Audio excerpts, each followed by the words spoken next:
Hello students, समानयन सूत्र के बाद अब हम देखते हैं वाली सूत्र। तो वाली सूत्र में अगर हमारे पास साइन या कॉस का फंक्शन आता है तो वहाँ दो केस अप्लाई होंगे। देखते हैं कैसे कैसे हैं।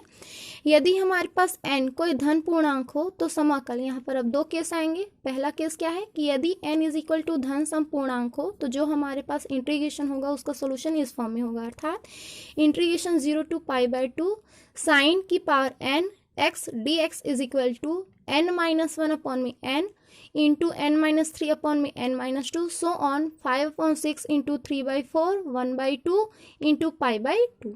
इसी तरह सेम कॉस के लिए भी हो जाएगा। Integration 0 to π/2 cos nx dx is equal to n-1 upon में n n-3 अपॉन में n-2 so on 5/6 into 3/4 1/2 into में π/2। ठीक है। सेकेंड केस क्या है कि यदि हमारे पास n जो है वो कैसा हो, धन विषम पूर्णांक संख्या हो, तो इसका जो सॉल्यूशन होगा वो कैसा होगा, इंटीग्रेशन 0 to π/2 साइन की power n x dx is equal to n-1 upon में n इंटू n-3 अपॉन में n-2 सो ऑन 6/7 4/5 2/3 इंटू में 1। इसी तरह हमारे पास कॉस की वैल्यू भी आ जाएगी। Integration 0 to π/2 cos nx dx is equal to n-1 upon में n इंटू n-3 अपॉन में n-2 सो ऑन 6/7 4/5 2/3 इंटू में। उसके बाद आते हैं गामा फंक्शंस में। इसके बारे में आप सेकेंड ईयर में और अच्छे से पढ़ोगे। गामा और बीटा फंक्शन का अपना एक चैप्टर होगा वहाँ पर, तो अभी इसके बारे में थोड़ा सा जान लेते हैं। ठीक है। तो जैसे कि हमारे पास जो n है वो n कैसे हैं, n के धन मानों के लिए जो भी गामा फंक्शन होगा वो इस तरह से होगा। और ये जो आपके पास दिख रहा है इसको हम किस तरह से पढ़ेंगे, गामा ऑफ n। तो ये पहला केस है हमारे पास कि यदि हमारे पास मिलता है गामा n+1 तो हम उसको लिख सकते हैं n इंटू गामा n। उसी तरह गामा 1 का मान हमारे पास 1 हो जाता है। गामा 1/2 का मान हमारे पास करनी पाई होता है। उसी तरह इंटीग्रेशन 0 to π/2 साइन की power m x into cos की power n x dx is equal to हमारे पास होता है गामा m+1 अपॉन में 2 इंटू गामा n+1 अपॉन में 2 पूरे के बटे में 2 गामा m+n+2 अपॉन में 2।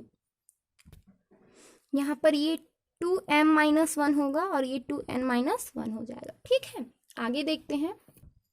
क्वेश्चन है अब हमारे पास, मान ज्ञात कीजिए यदि इंटीग्रेशन 0 to a x की पावर 4 dx अपॉन में √a² माइनस x² हो। ठीक है।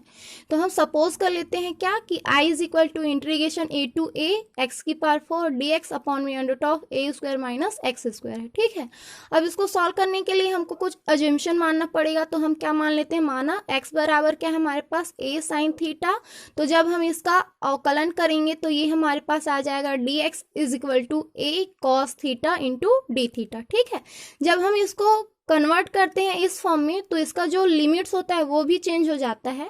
तो जब हम x बराबर 0 रखते हैं इस कंडीशन में तो ये वैल्यू भी हमको क्या देगा, साइन थीटा की वैल्यू भी 0 देगी। तो इस तरह हमारे पास थीटा की वैल्यू भी कितनी हो गई, 0 हो गई। ठीक है। तो अब देखते हैं, जब x बराबर क्या हो हमारे पास a हो तो हम यहाँ पर अगर a रखते हैं तो यहाँ से और यहाँ से डिवाइड हो जाएगा, यहाँ पर कितना आ जाएगा, 1 हो जाएगा। तो इस तरह हमको साइन थीटा की वैल्यू कितनी मिल जाएगी, साइन π/2 मिल जाएगी। तो इस तरह हमारे पास थीटा इज इक्वल टू क्या आ गया, π/2। अब इन सारी वैल्यूज को कहाँ पर पुट कर देते हैं, इस इक्वेशन में पुट कर देते हैं। Then i is equal to integration 0 to π/2 x के स्थान पर हमको क्या रखना है, a साइन थीटा। तो ये हो गया a साइन थीटा और पूरे की घात 4। उसके बाद dx, हमारे पास ये dx था तो dx की वैल्यू कितनी आई है, a cos theta d theta. तो ये हमने पुट कर दिया a cos theta d theta upon में √a² माइनस x के स्थान पर a साइन थीटा तो a sine theta whole square. ठीक है।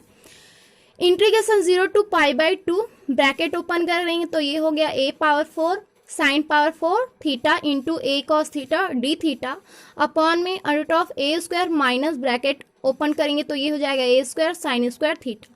अब क्या करते हैं, यहाँ से a की पावर 4 और यहाँ से a कितने हो गए, a की पावर 5। यहाँ से हम a स्क्वायर कॉमन निकाल देंगे तो हमारे पास कितना हो जाएगा, ए स्क्वायर बाहर कॉमन निकल गया, ठीक। और ये हो गया ब्रैकेट के अंदर 1 माइनस साइन स्क्वायर थीटा, और 1 minus sine square theta is equal to होता है कॉस स्क्वायर थीटा, ठीक है। अब यहाँ पर दोनों स्क्वायर में है तो ये ए स्क्वायर कॉस स्क्वायर थीटा, तो रूट से ये बाहर निकल जाएगा। तो हमारे पास आया इंटीग्रेशन 0 टू पाई बाय 2 ए की power 5 sine power 4 theta cos theta d theta, और अपॉन में कितना आ जाएगा, ए कॉस थीटा। यहाँ से जो हमारे पास ये ए है वो यहाँ से एक ए से डिवाइड हो जाएगा, और ये कॉस थीटा इस कॉस थीटा से डिवाइड हो गया। तो हमारे पास कितना आया, ए की power 4 integration 0 to pi by 2 sine की पावर 4 थीटा डी थीटा, ठीक। और अभी थोड़ी देर पहले हमने फॉर्मूला पढ़ा है वाली सूत्र से, ठीक है। तो ये हो जाएगा हमारे पास ए की पावर 4, और फॉर्मूला क्या था हमारे पास फॉर्मूला था, यदि साइन की पावर कैसा हो, धन समपूर्णांक हो, तो हमारे पास वैल्यू क्या आई थी, n-1 अपॉन में n इंटू n-3 अपॉन में n-2 सो ऑन, ठीक है। तो ये हमने पुट कर दिया, n के स्थान पर कितना है, 4 है, तो ये 4-1 अपॉन में 4, 4-3 अपॉन में 4-2 सो ऑन, ठीक है। तो ये हो गया हमारे पास 3/4, ठीक। यहाँ से 1/2, और लास्ट में हमारे पास वाली सूत्र से क्या आता है, π/2 आता है, ठीक है। वैल्यूज पुट किए हैं, तो ये हो गया हमारे पास 3π, और ये 4×4=16, ये हमारे पास आंसर आ गया 3π ए की पावर 4 अपॉन में 16, ठीक है। नेक्स्ट क्वेश्चन देखते हैं, यदि m और n धन पूर्णांक हो तो सिद्ध कीजिए कि इंटीग्रेशन 0 टू 1 x की power m-1 into 1 minus x की power n-1 dx is equal to gamma m gamma n upon में गामा m प्लस n।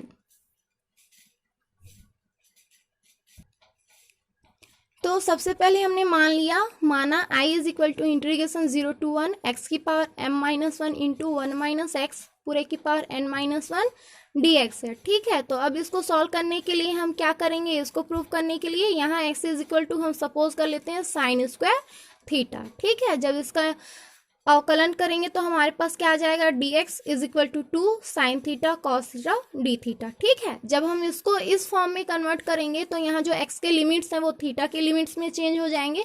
तो जब हम x इज इक्वल टू 0 रखेंगे तो हमारे पास थीटा की वैल्यू भी कितनी आएगी, 0 आएगी। उसी तरह जब हम x इज इक्वल टू 1 रखते हैं तो sine theta is equal to sine π/2 हो जाएगा, तो थीटा इज इक्वल टू हमारे पास कितना आएगा, π/2 आ जाएगा, ठीक है। तो इस तरह ये जो हमारा इक्वेशन था उसका परिवर्तित रूप अब ये हो जाएगा।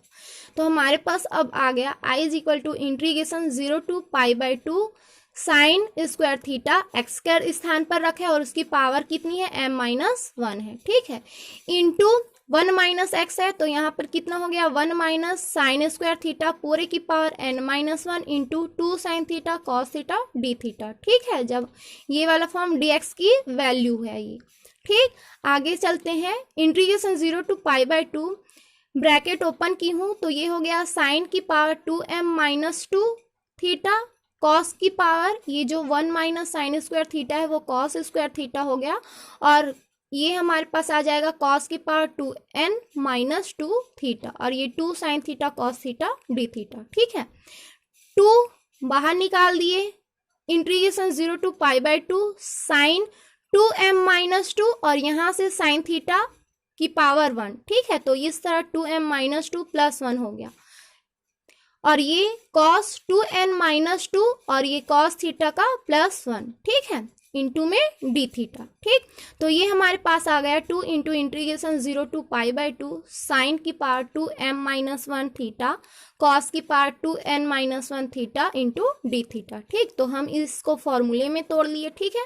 तो ये हमारे पास आ गया फॉर्मूले में, तो ये हमको मिल गया 2, इसका है गामा 2m-1, ठीक। ये पूरा m की वैल्यू है, ठीक है, और ये -1 तो ये +1 अपॉन में 2 इंटू में गामा 2n-1 प्लस 1 अपॉन में 2, और पूरे के बटे में क्या है 2 into gamma 2m-1 plus 2n-1 plus 2 upon में 2, सिर्फ फॉर्मूले में हमने मान रखा है, ठीक है। तो ये हो गया, यहाँ से -1 प्लस 1 सब्ट्रैक्ट हो गया, यहाँ से -1 प्लस 1 सब्ट्रैक्ट हो गया, यहाँ से 2m अपॉन में 2 आ गया और यहाँ से 2n अपॉन में 2 आ गया। उसके बाद बटे में 2 इंटू यहाँ से 2m प्लस 2n बचा, बाकी सब्ट्रैक्ट हो गया, और अपॉन में 2। यहाँ से 2 से 2 डिवाइड हो गया, यहाँ से 2 से 2, यहाँ से 2 कॉमन निकल के इस 2 से डिवाइड हो जाएगा, और यहाँ से ये वाला 2 डिवाइड हो गया। तो हमारे पास क्या बचा, gamma m into gamma n upon में गामा m प्लस n। ठीक है, बाकी क्वेश्चन भी इसी तरह बनेंगे। Thank you.